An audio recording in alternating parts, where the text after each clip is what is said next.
is the lecture video for section 1.1, reading and writing whole numbers. There are two vocabulary terms listed at the top, and what you're seeing on your screen right now is an actual copy of my handwritten lecture notes. So you see all of these scanned into a folder in each of the different units. And so they're called, this one's called Unit 1 Lecture Notes. So you can find 1.1, 1.2, 1.3. Each of these are how I create my lecture videos. So you can go through and look at each of the lecture questions that I would, example questions that I would do on these videos. The reason that I have these on the screen is because it's really difficult to draw that place value chart that you see in the middle of the screen by hand each time to keep everything straight. So I want to point it out to you now, let you copy it down and get it in your notes along with those two vocabulary terms. So if you need a lot longer than what I'm giving you right now to copy it down, go ahead and push pause on this, get it copied down, and then come back and then let's continue on.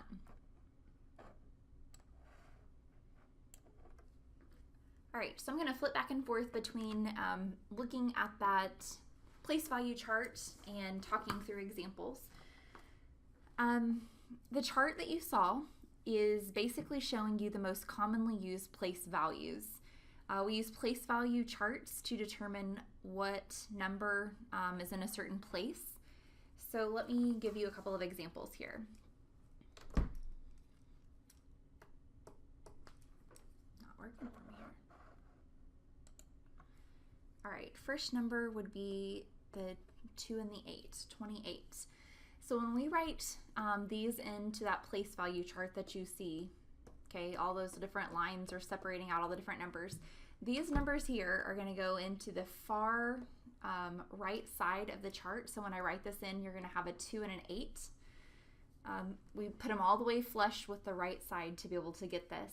And so the 8 is in the ones and the 2 is in the tens column. So if they asked us, what is the place value of the 8 in each of these whole numbers? Well, the first one that we gave us, here's the 8, and we've established that this is in the ones. So you'll say ones for this answer. Oops, sorry.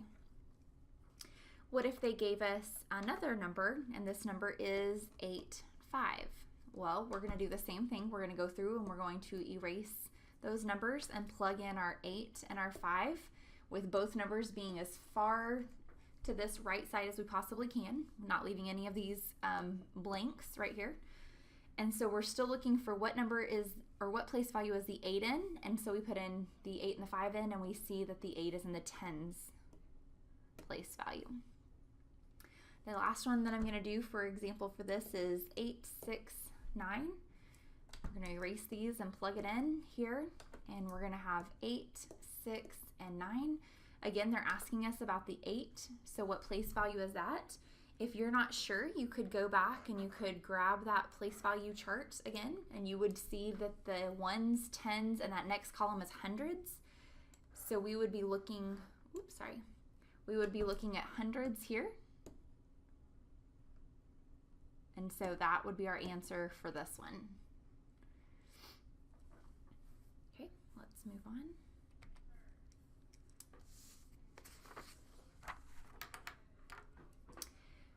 Place values also help us to know a period of or a group name. So let me scroll back over here to this place value chart, and we're looking at that second page here at the very top. It says trillions, billions, millions, thousands, and ones. So the first example, you already see it on the screen there, that we're going to do. And this is if they gave us this number here and we plugged it in just like we did right there. Notice that there are commas every 3 numbers starting from this far right side. So there's 1, 2, 3, comma, 1, 2, 3, comma, 1, 2, 3, comma, and there's not enough numbers over here to have another comma. The numbers are grouped into 3s because each of these different categories or group names have 3 numbers that fall inside of those. And so the commas tell us when we've finished with one period or group name and we enter into another one. So let's talk about this number that you see. If you have not already copied down that chart at the top, go ahead and do so and copy the number down that I've underlined, and then we'll look at that and talk through this next example.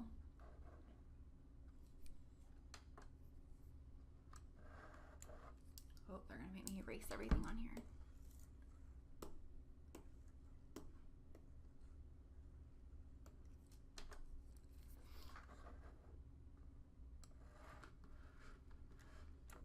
All right, so let's copy that number back down, and then let's talk about this group period labeling. So I've got the 8, 3, 2, 1, 4, 5, 6, 7, 9, 5. Notice I've kind of exaggerated the separation here, but I'm going to show you by this grouping little thing that these are the numbers in each of those periods. Okay, so this homework or this type of question on the test could ask you questions like this about each of the different group names or period names.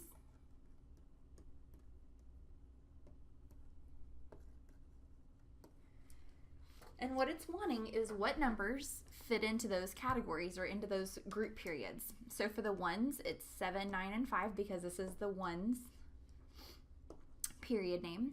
The thousands are the 4, 5, 6. The millions are the 3, 2, and 1, and then there's only 8 in the billions category.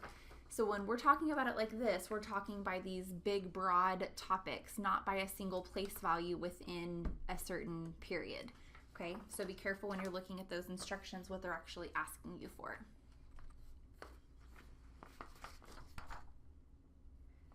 All right, now we're moving from numbers into writing them as words. Okay, and so we see 50, 5, and 7, so it's 57. These numbers are separated by a little hyphen, okay? So you want to make sure that you are able to write them correctly like this. Okay, let's try a different one. 94, 9 and 4 is 94. Most of you know what these are when you look at them and read them.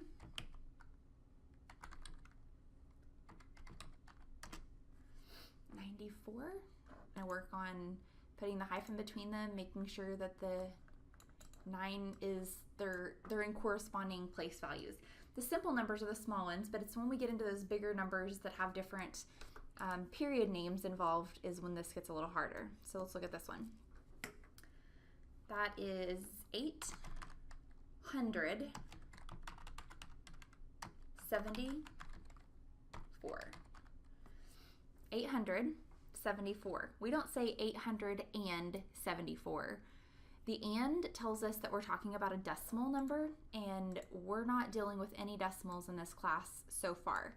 So we're not talking about those place values at this time. So there should be no ands happening in Unit 1 at all when you're typing out numbers. Okay. So let's try a number that's a little bit longer.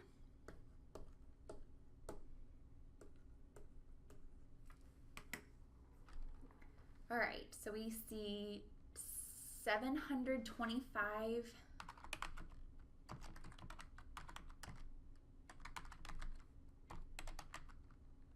and then this, let me scoot it over a little bit for you.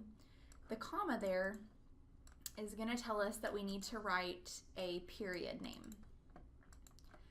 So what period separates those first two?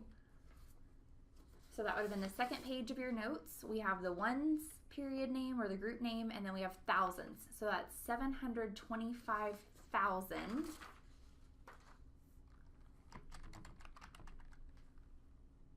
And then we write 283.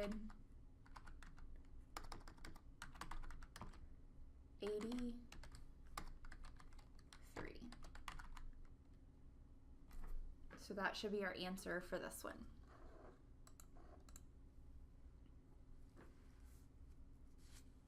So if there's a comma, then you're definitely representing that comma with the place value, the group name value listed as that comma right there. So 725 is what we see. Here's our comma labeling our place value category of this section. And then 283 is what we see here. And we don't list the ones, right? Because this is the ones group name. And so we're not listing the ones group name. We don't ever do that. All right, let's try another one.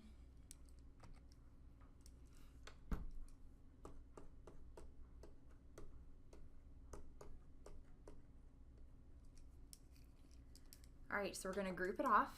Here's one, and here's one. All right, so if it helps you, you could go through and write ones and remind yourself that we actually don't type ones into any of the categories.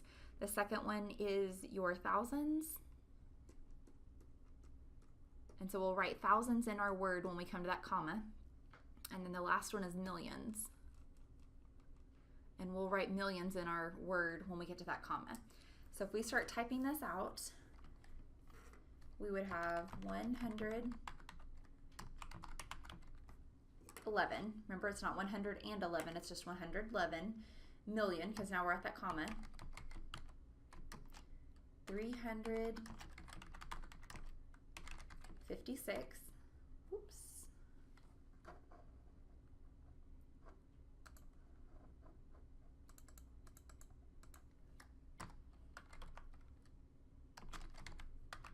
And we're writing 1,000 because now we're at that comma. And then we're writing our last little bit, and I see 075. So we just write 75 as that part of the word. So this right here represents this answer.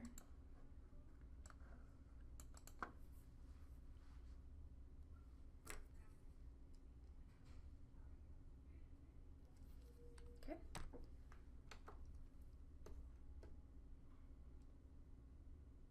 All right, let's start the other way. Let's write one of these in words and then have you write it back the other way.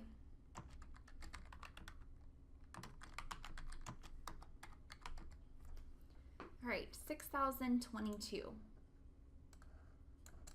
The thing about this is it's intentional that we chose a number to have blanks left in them, but let's remind ourselves that the first comma that we come to tells us about a separation of period names. And so this is where the 1,000 comes from. Okay, so we know that if there's a comma that there's 3 numbers on the right side of that comma, because we count from starting on the right, going towards the left, 1, 2, 3, comma, 1, 2, 3, comma, and so on. So if I'm going to write 22 here, I would not write 22 and put a 0 because this became 220. What I need here is going to be a placeholder of 0 and then my 2, 2. So when I look at this, I see 22, which is exactly what it says up here. The next thing says 6,000. Well, 6 is only one number, and then I say 1,000 because of that comma right there. So 6,022, so this is my correct number for this. All right, let's try another one.